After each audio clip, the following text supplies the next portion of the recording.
Hi there, my name is Toby and today I'm continuing with my body efficiency in martial arts.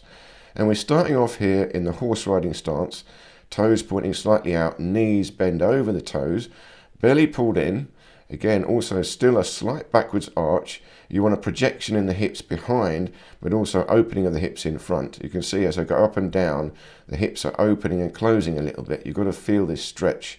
But still got to keep the belly in, sternum tilted slightly up so the rib cage is open, but again pull the belly in tight. This is important, navel towards the spine plus the obliques. Then also the shoulders and the rib cage up and back, holding the arms up so there's a nice upwards tall spine, a natural spine, and you feel a bit like you're leaning backwards. Again, you're leaning backwards, it's nice and tall. This is about the efficiency of structure, the posture of your body. Once you've got that, you shift your weight to one side and twist halfway, and then one hand goes up, one hand goes down, just a little bit. But you could have your hands either way, either hand up, either hand down, but it's just becoming slightly asymmetrical now. And then you bounce into the hip joint again. This you can recognize now as a fighting stance, a very common lead leg fighting stance. So this is the basic structure we've already done. But from this basic structure, we're going to work on some punching today. So this again is a recap of the basic structure. Once you can feel this, again, shoulders up and back. That's what makes this a bit unusual, and the belly pulled in. You've got to feel a stretch through the body. The arms and legs, although they are bent, they also feel stretched a little bit. The spine is neutral, but it feels slightly stretched, and you're trying to move the whole body together. It's not about the arms and legs, it's about the entire body structure. Whole body power. And you want to get this whole body structure behind the punch and also behind the kick, which we'll come to later.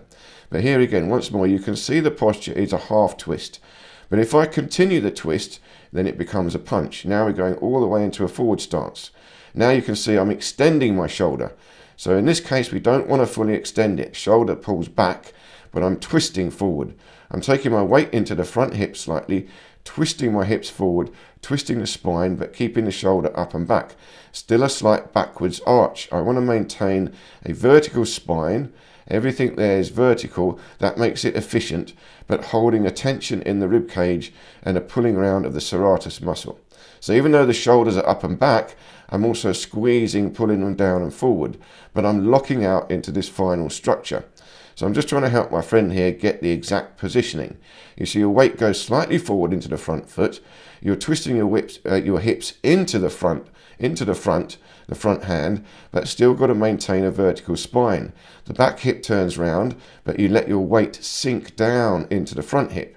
So this is done with your body weight. Once you've got the correct alignment through the spine into the hand, see I'm pushing him now quite strong. It's actually quite a strong push that I was doing. It's hard to see because the force is taken by the structure. If you get the structure right, the force will be absorbed all the way through the structure. Now again, here's the half twist going all the way into the full twist. So you've got to pivot the back foot around a little bit, allow it to twist around, and you twist all the way into the punch. Remember, shoulder still stays up and back.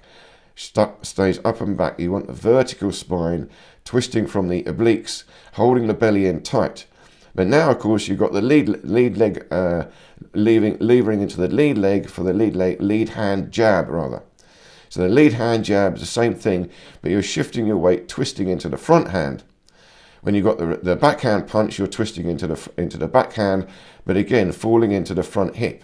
Your weight goes forward into the hip, but now you're twisting into the front hip with the twist. And again, you've got to feel the whole body movement. And with the backhand, you're twisting against the front hip.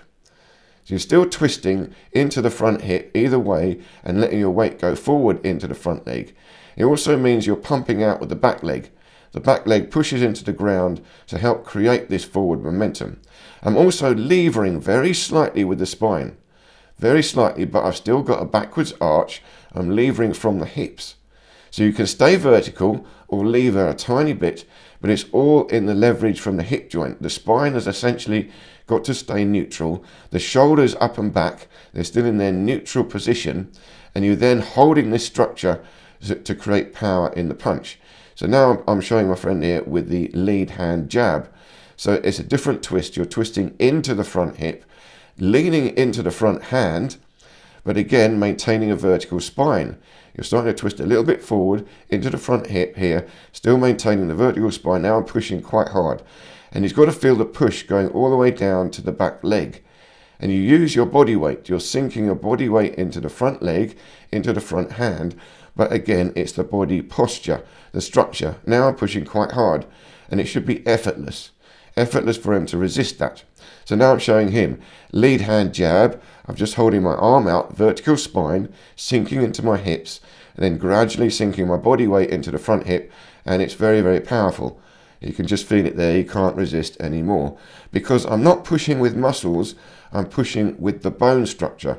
I'm pushing from the ground. Now you can see, once you've got the feeling of how this structure works, you can create force in the structure. You can also create movement in the same way. You see, I'm shuffling forward or shuffling backwards, but shuffling through the whole structure. I'm just essentially bouncing my toes into the ground, maintaining this structure with a little twist. So I'm pumping a kinetic chain through the ground, so it comes through my hips, through a twist in the spine, then out into the arms. But again, I've got to maintain the structure, shoulders up and back, to keep this alignment. It's efficiency of posture. Now, of course, there's many different ways of punching. What I'm showing you here is a very simple boxing punch. But really, I'm showing you this because I think this is probably the most efficient punching method for fighting. This structure is, again, here we see the midway between the movement, and then from the midway through the twist, you go into the full twist, either from the backhand or a full twist from the front hand. So here's the backhand. Again, shoulder is still up and back. So you can see the shoulder stays up and back, but I'm squeezing with the belly, pulling the belly in, and squeezing with the obliques to help the twist go round. And now you can see how I'm pumping it from the back leg. Pumping from the back leg into the ground, into the twist. Same with the front leg, the front hand and the front leg. I'm pushing the back leg into the ground, through the hips, into the front hip, and then through the spine, into the front shoulder, into the punch. But the arms are still slightly bent, shoulders are still up and back. I'm doing all the movement, all the power from the ground through the vertical spine. And you can see this simple movement, twisting left and right. You can alternate easily between the front punch and the back punch. And now what I'm doing is just showing the final extension in the elbow joint itself. Now this is a bit tricky because you've got to activate the elbow tendons and of course squeeze the fist. At the last minute you have to have tension in the fist, and you've got to get the right alignment through the elbow, the forearm, into the front two knuckles to create power into the punch. 0 inch now.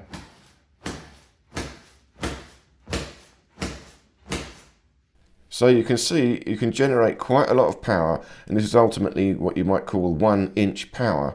It's a movement, a kinetic chain that flows through the structure. Now this little drill here, what we're doing is practicing these two punches, lead hand jab and the backhand cross, but very slowly, very carefully with resistance. So what we're trying to do is feel the structure, the alignment, and then move between each punch, this left and right twist, holding the structure and holding resistance as we do it. So you've got to do this very slowly, very carefully. This is not like martial arts that most people do. You have to practice this very slowly, very carefully. And that's why a couple of old guys like us can still do this. You see, in order to feel the structure, you have to be aware of it, and you've got to do it slowly and carefully. When you go too fast, you lose awareness, you just lose it. The importance of the structure is paramount. Now again, here's another little drill. We're just doing the punching together at the same time. Now this gives you the idea of receiving a strike and giving a strike at the same time. You see, one hand going back could also be a block, but at the same time as you're blocking, you're throwing the other hand out.